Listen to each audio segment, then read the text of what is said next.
On behalf of the Northwest Louisiana Council of Governments, in conjunction with the Louisiana Department of Transportation and Development and the Federal Highway Administration, we would like to welcome you to the public hearing for the LA 3132 Interloop Extension Stage 1 Environmental Study. Tonight's public hearing is an open forum with information stations relative to the general location, design features, and impacts of the project, along with cost and tentative schedule. At the close of this presentation, we will provide a floor plan to indicate where exhibits are in the main conference room. Between 4 and 6 p.m., you are invited to view exhibits related to the project and ask questions of the project team, NLCOG, and representatives from DOTD. Comments will be collected during tonight's hearing as follows. During the final hour of tonight's hearing, you will have the opportunity to provide comments about the proposed project and the information you reviewed. Attendees wishing to make a statement to the group will need to submit a comment card to the project team. A court reporter is present to record and transcribe oral statements for the public hearing record during the open forum and the statement period. In addition, comments can also be submitted on the project for the next 10 days following tonight's hearing. The process of evaluating project alternatives and preparing the environmental assessment followed the guidelines of the National Environmental Policy Act, or NEPA. This process requires consideration of impacts to the natural and man-made environment, along with involvement from the public and state agencies. In a few slides, we will present the results from the evaluation of alternatives. But first, let us reacquaint you with the area of study for this project. The area of study contains approximately 10,350 acres within the city of Shreveport, Caddo Parish, and Bossier Parish. This area is bounded by LA 526, LA 1/Red River, future I-69, and Ellerby Road. The project's purpose and needs summarized on the slide are as follows. The purpose of this project is to provide connectivity by extending LA 3132 south of its current terminus at LA 523 to the proposed I-69 corridor. To maintain consistency with the corridor's current design, the extension would be completed as a 4-lane, high-speed, full control of access roadway following the DOTD design guidelines for urban freeway. The project would improve connections between East Burt Coons Industrial Loop, LA 526, and LA 523. LA 3132 currently ends at LA 523.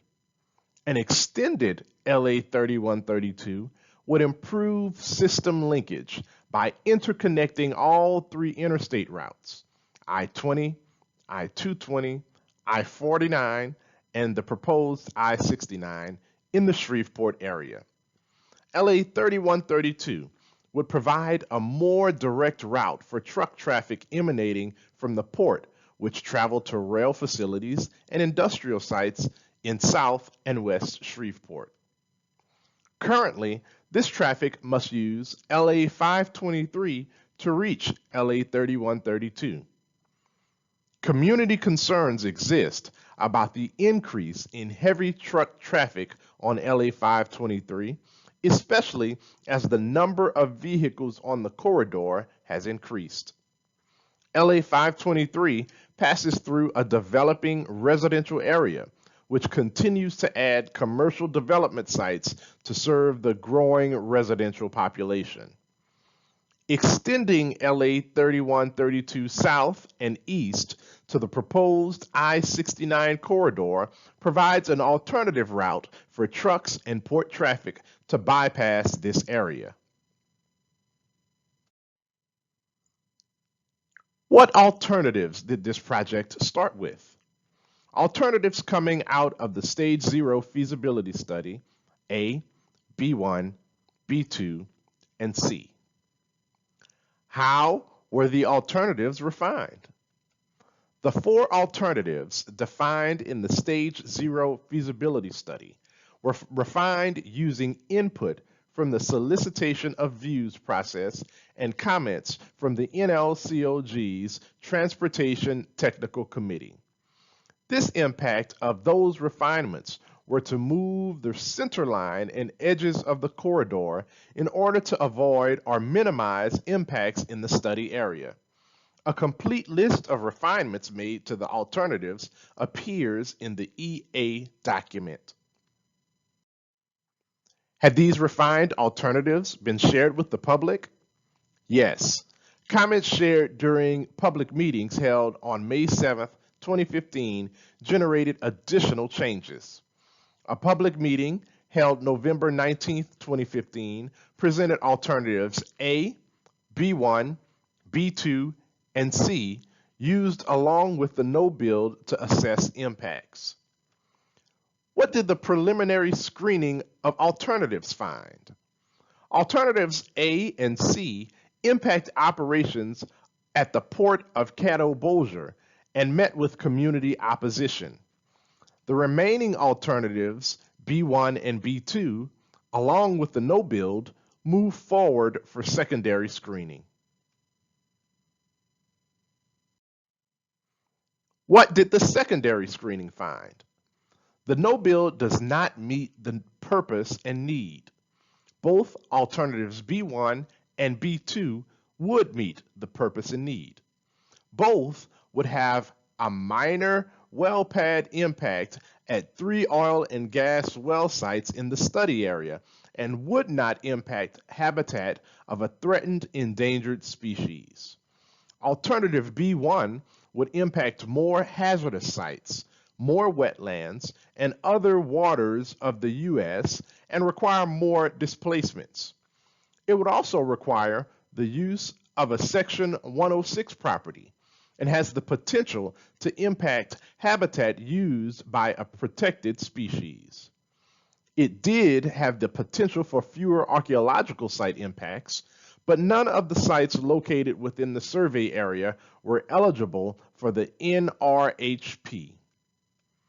Although the initial cost estimate for alternative B2 is more than for alternative B1, it would not require use of Section 106 property, would impact fewer acres of wetlands and other waters of the U.S., fewer hazardous sites, would not have the potential to impact protected species habitat, and would require fewer displacements.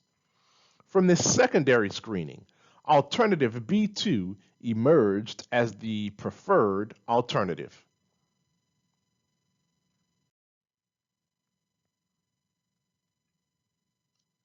Alternative B2 was identified as the preferred build alternative within the environmental assessment. This almost 6-mile alternative is a 4-lane divided control of access roadway with interchanges at LA 523, Leonard Road, and the future I-69 corridor.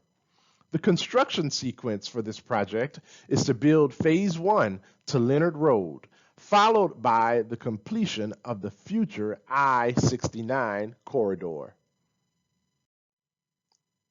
The proposed 3132 main line will have 4 12-foot travel lanes, a 6-foot inside and 10-foot outside shoulder within an average right-of-way width of 300 feet. Right-of-way will flare near interchanges to maintain control of access. In addition, the project includes a widening of Leonard Road from west of Bayou Pierre to the LA1 intersection. The proposed interchange at LA 523 will be a single point urban interchange to create a reduced footprint to minimize impact. The same type of design, single point urban interchange, will also be used at Leonard Road to minimize impacts. Finally, the proposed interchange at the future I-69 corridor will be fully directional to maintain vehicle speeds between LA 3132 and the future I-69. Complete conceptual layout of the corridor and all three interchanges will be available for review in the exhibit area.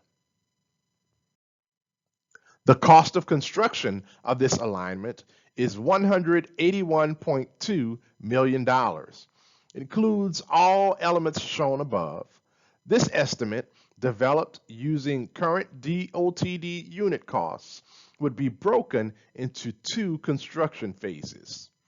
The first would construct the project between LA 523 and Leonard Road, followed by a second phase between Leonard Road and the future I-69, which would only commence once construction of the future I-69 commences.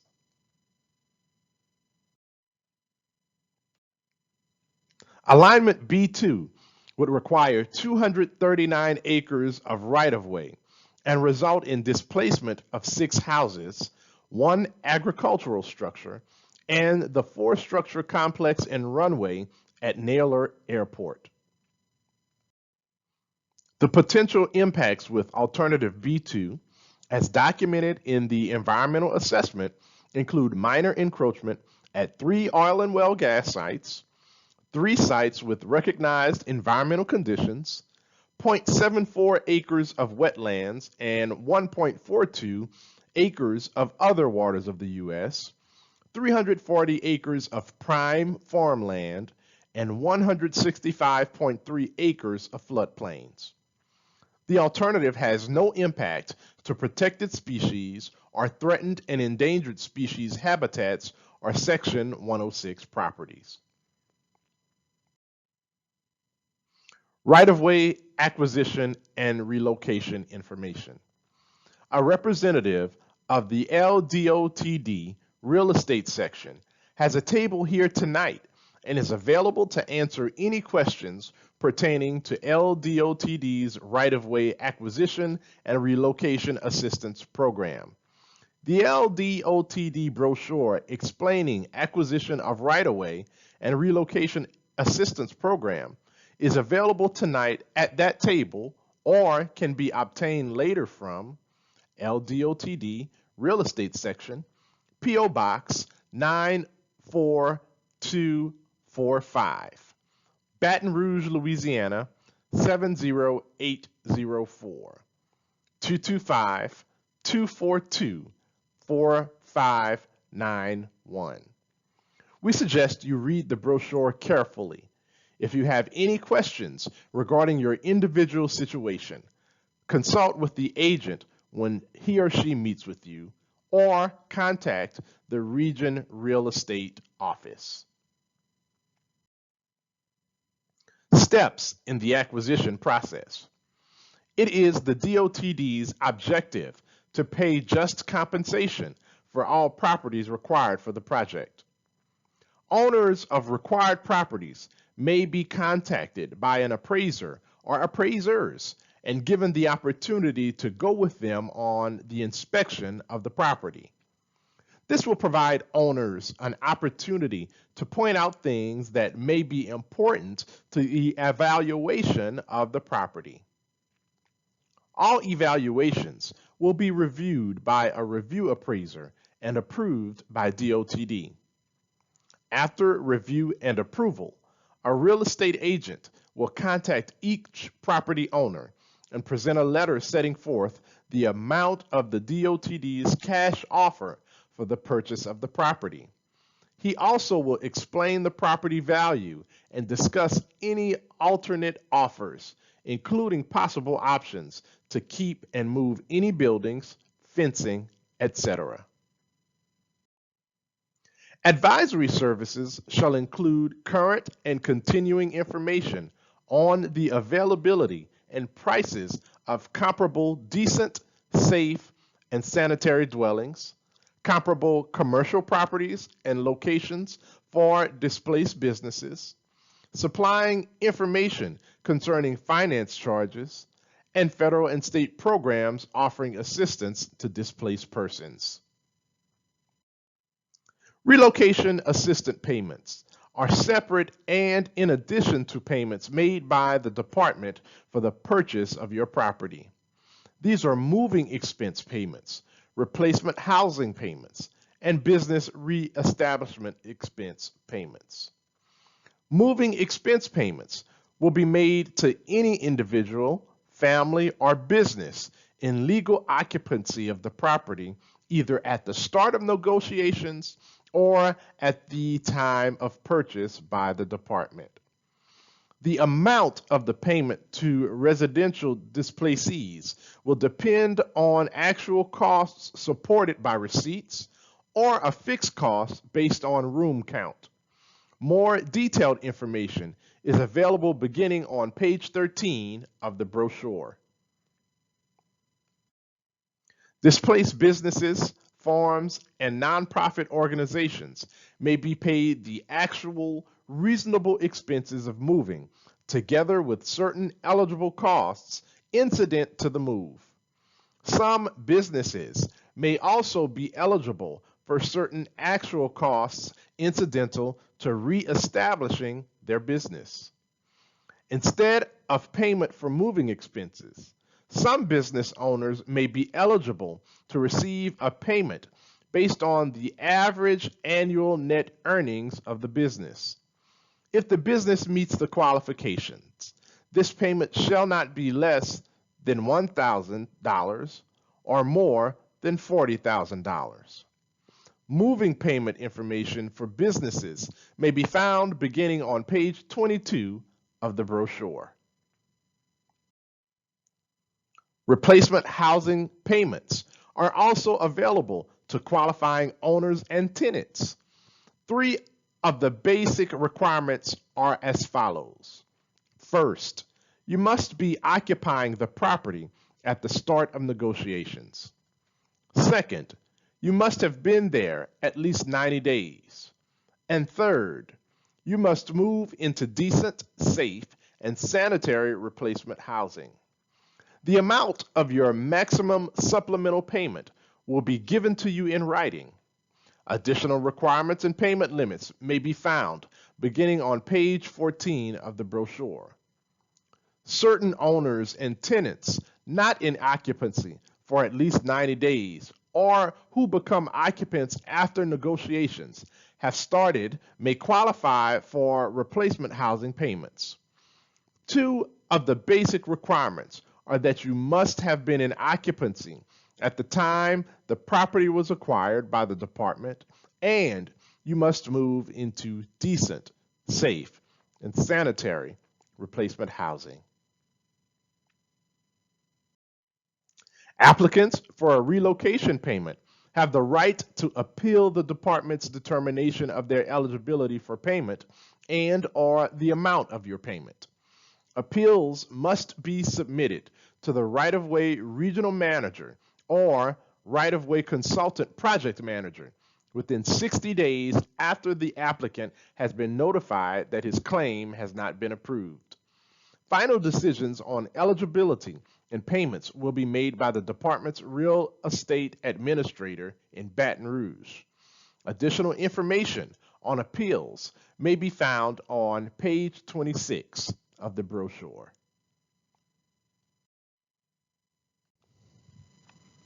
To the greatest extent practicable, no person lawfully occupying real property shall be required to move without at least 90 days written notice from the department. The notice will indicate the specific date the property must be vacated. No person lawfully occupying a dwelling will be required to move unless and until Comparable, decent, safe, and sanitary replacement housing is made available within the general area of the project. The replacement housing must be available within a reasonable time prior to the scheduled move of the occupants and must be within the occupant's financial means. Replacement housing must be fair, open, and offered to all persons, regardless of race, color, religion, sex, or national origin. Prior to the negotiating for purchase of your property, a representative of the department will personally contact and interview all persons who will be required to relocate. The benefits will be explained and a determination made of individual needs and intentions for relocating. A special word of caution. Relocation benefits cannot be paid until property is acquired by the department. Before moving or purchasing replacement housing, contact the department to assure your eligibility and the prompt payment of your relocation benefits. If you move or purchase replacement housing without prior notification of the department, you risk losing all possible benefits provided by the Relocation Assistance Program. The LA 3132 Inner Loop extension remains within Stage 1 of the DOTD project development process. Following completion of the public hearing, the project team will compile all comments received by the public into the project's public hearing record. With comments compiled, the project team will finalize the environmental assessment and submit the document to DOTD and Federal Highway Administration for final approval and receipt of a finding of no significant impact. Currently, funding for the next phases of work, including acquisition of right-of-way, design and construction, have not been fully identified. We welcome your comments this evening on the preferred alternative, as well as the information presented. We're at the time in the formal presentation when individuals wishing to address their comment to the record can do so. We'd ask if you would like to speak at this time to make sure that you have completed a comment card. If you did not pick up a card, please raise your hand and a member of the project team will provide one to you. Once completed, please raise the card in the air for pickup. We will call speakers in the order which the cards have been received this evening. All speakers will be called in the order which the cards are received.